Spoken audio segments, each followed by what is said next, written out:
റീഡിങ്ങിലേക്ക് സ്വാഗതം. ഇന്നത്തെ reading relationship reading ആണ്.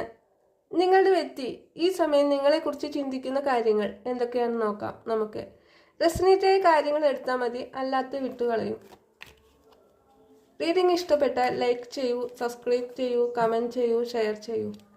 നിങ്ങൾ നിങ്ങളുടെ വ്യക്തിയെ ഓർത്തുകൊണ്ട് റീഡിങ്ങുമായി കണക്ട് ചെയ്ത്, അതായത് നിങ്ങളുടെ വ്യക്തിയെ പോസിറ്റീവായി ചിന്തിച്ചുകൊണ്ട് മാത്രം റീഡിംഗ് കാണാൻ ശ്രമിക്കൂ.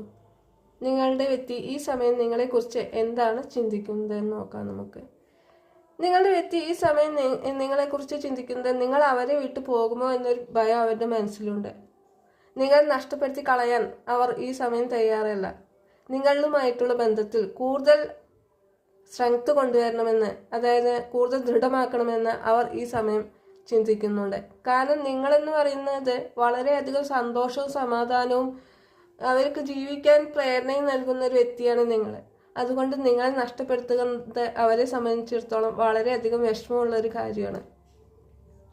അതുപോലെ തന്നെ നിങ്ങളുടെ കൂടെ ഒരു പുതിയ തുടക്കം വേണമെന്ന്, അതായത് മുൻ സമയങ്ങളിൽ ചിലപ്പോൾ നിങ്ങൾ തമ്മിൽ എന്തെങ്കിലും സൗന്ദര്യപ്പിണക്കോ അല്ലെങ്കിൽ എന്തെങ്കിലും പ്രശ്നങ്ങളൊക്കെ ആയി നിങ്ങൾ വിട്ടു നിൽക്കുകയാണെന്നുണ്ടെങ്കിൽ ഒരു പുതിയ തുടക്കം വേണമെന്ന് അവർ ആഗ്രഹിക്കുന്നു.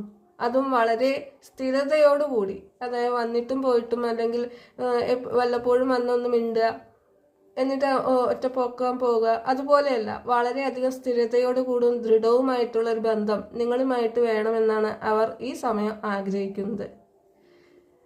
അതുപോലെ തന്നെ നിങ്ങളോട് അവർക്ക് വളരെയധികം പാഷനേറ്റായ ഒരു ലവ്, അതായത് സ്നേഹം, നിങ്ങളുടെ സ്വഭാവത്തിലായാലും അതുപോലെ നിങ്ങൾ കാണാൻ ഒരുപാട് ഭംഗിയുള്ളൊരു വ്യക്തിയായിരിക്കാം.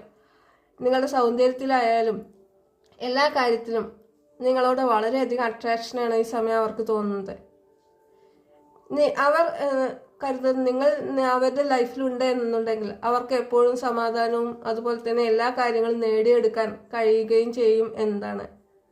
നിങ്ങളെ അവരെ ഈ സമയം ചിന്തിക്കുന്നത് അവരുടെ ജീവിതത്തിൻ്റെ ഒരു ഭാഗമായിട്ട് തന്നെയാണ്. അതായത് അവരുടെ കുടുംബം, അവരുടെ കുട്ടികളുടെ അമ്മ, അതുപോലെ തന്നെ അവരുടെ ഫാമിലിയിലുള്ള ഒരു അംഗം, അതേപോലെ തന്നെയാണ് അവർ ഈ സമയം നിങ്ങളെ കാണുന്നതും.